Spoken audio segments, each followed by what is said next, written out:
Hi friends, నేను మీ Gnaneshwar. Welcome to my channel. మనం ఈ వీడియోలో కొన్ని విషయాల గురించి క్లియర్గా మాట్లాడుకుందాము.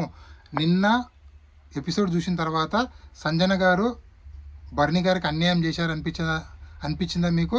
ఒకవేళ అనిపిస్తే కింద కామెంట్ పెట్టండి. నిన్న సంచాలకుగా చేసినటువంటి సంజన గారు 100% అన్యాయం అయితే చేయడం జరిగింది. 100% తను ఫెయిల్యూర్ అయ్యింది. అదేవిధంగా రీతు చౌదరి బర్ని గారి గొడవలో ఎవరిది తప్పు ఎవరిది రైట్ అనేది మనం ఈ వీడియోలో క్లియర్గా మాట్లాడుకుందాము. అదేవిధంగా కళ్యాణపడాల బర్ని వీళ్ళిద్దరు గొడవల్లో ఎవరిది తప్పు ఎవరిది రైట్ అని కూడా మాట్లాడుకుందాము.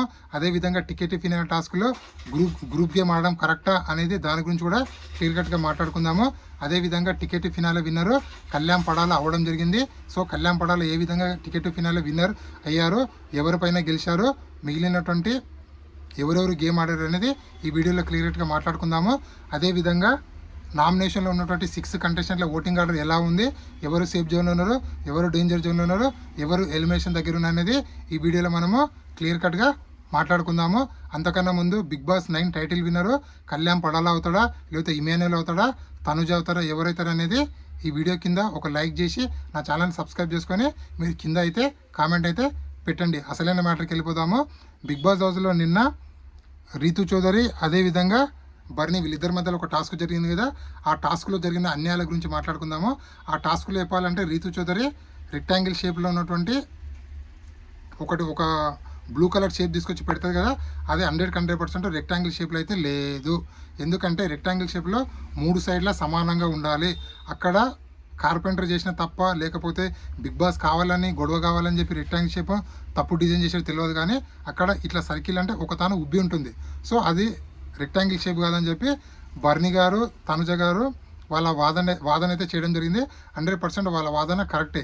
ఇక్కడ రీతు చౌదరి ఒక రింగుని తన డ్రెస్లో పెట్టుకోవడము, అదేవిధంగా రెక్టాంగిల్ షేప్ కానీ రెక్టాంగిల్ షేప్ అని వాదించడము 100% ఇక రీతు చౌదరి తప్పని ఉందని నాకైతే అనిపించింది. కానీ సంచాలకుగా ఉన్నటువంటి సంజన గారు కొంచెం ఆలోచించి డిసిషన్ తీసుకుంటే 100% నిన్న బర్ని గారు యాక్చువల్గా విన్నర్ కావాల్సింది బర్ని గారు. బట్ సంచాలకు తీసుకున్నటువంటి తప్పు డిసిషన్ వల్ల రీతు చౌదరి అయితే విన్నర్ అయితే అవ్వడం జరిగింది. సో రీతు చౌదరి విన్నర్ అవ్వడం వల్ల బర్ని గారు టికెట్ ఫిన్నర్ రేజ్ నుంచి అవుట్ అయితే అవ్వడం అయితే జరిగింది. సో బర్ని గారు అవుట్ అయిన తర్వాత ఏం జరిగిందంటే ఇక్కడ టోటల్ 5 కంటెస్టెంట్లు అవుట్ అయ్యారు. ఫస్ట్ సంజన, తనుజ, దిమాన్ పవన్, సుమన్ శెట్టి, మన ఇంకెవరు బర్ని గారు. ఈ ఫైవ్ మెంబర్స్ ఎలిమినేట్ అయిన తర్వాత సో మిగిలిన 3 కంటెస్టెంట్లకు బిగ్ బాస్ టాస్క్లు పెట్టడం జరిగింది. ఆ 3 కంటెస్టెంట్లు ఎవరు మిగిలారంటే ఇమాన్యుయల్, రీతు చౌదరి, కళ్యాణ్ పడాలి. వీళ్ళు 3 మిగిలారు. వీళ్ళు 3 మిగిలిన తర్వాత వీళ్ళు పెట్టిన ఫస్ట్ టాస్క్ ఏంటంటే మన ఇమాన్యుయల్కు రీతు చౌదరికి ఫస్ట్ టాస్క్ పెట్టడం జరిగింది. ఈ టాస్క్లో అనూహ్యంగా రీతు చౌదరి ఇమాన్యుయల్ పైన గెలవడం అయితే జరిగింది. సో ఇక్కడ ఇమాన్యుయల్ కూడా టికెట్ విన్నర్ రేస్ నుంచి అవుట్ అయ్యాడు. సో దాని తర్వాత మిగిలింది ఎవరు? కళ్యాణ్ పడాలి, రీతు చౌదరి. వీళ్ళిద్దరి మధ్యలో ఫైనల్ టాస్క్ అయితే పెట్టడం జరిగింది. ఈ టాస్క్లో చాలా గొడవలు అయితే జరిగాయి. సో వితండవాదాలు కూడా జరిగాయి. మొత్తానికి గొడవలు వితండవాదాలు అన్నీ అయిపోయిన తర్వాత కళ్యాణ్ పడాలి అయితే ఫైనల్గా గెలవడం అయితే జరిగింది.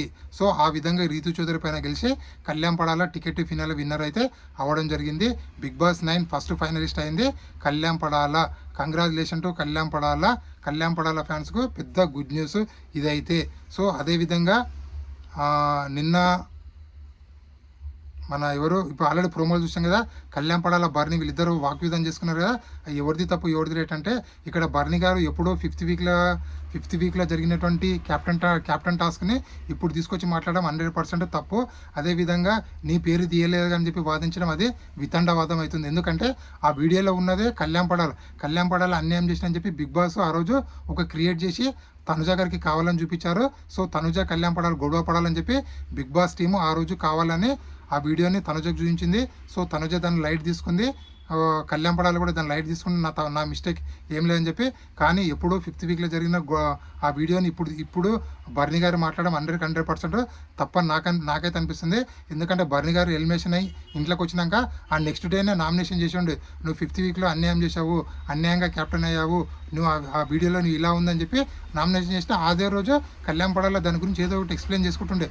ఇప్పుడు 12 వారాల తర్వాత ఆ టాపిక్ తీసుకురావడం 100% నాకైతే నాన్సెన్స్ అనిపించింది.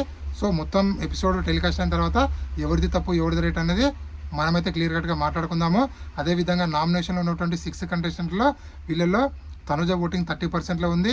అదేవిధంగా సంజన ఓటింగ్ 16%, రీతు ఓటింగ్ అని 16%, సుమన్ శెట్టి, భరణి, డెమన్ పన్ వీళ్ళు ముగ్గురు ఓటింగ్ అనేది 14% ఉంది. నామినేషన్లో ఉన్న 6 కంటెస్టెంట్లో మీరు ఎవరికి ఓటేస్తున్నారు? ఇక్కడ నామినేషన్లో 6 కంటెస్టెంట్లో తనుజ తప్ప రిమైనింగ్ ఉన్నటువంటి 5 కంటెస్టెంట్లు అయితే ఎలిమినేషన్లో డేంజర్ జోన్లో అయితే ఉన్నారు. వీళ్ళలో ఎవరన్నా 100% ఎలిమినేషన్ అయ్యే ఛాన్స్ అయితే ఉంది. So Bigg Boss single elimination పెడతాడా, డబుల్ ఎలిమినేషన్ పెడతాడా, ఏదైనా భారీ ట్విస్ట్ ఇస్తాడో చూద్దాము. సో ఇలాంటి కొత్త వీడియోలు ఎప్పుడైతే అందిస్తుంటానో ప్లీజ్ మన ఛానల్ని లైక్ చేయండి, షేర్ చేయండి, సబ్స్క్రైబ్ చేసుకోండి. అదేవిధంగా నా ఇన్స్టా ఐడిని కూడా ఫాలో అవ్వండి.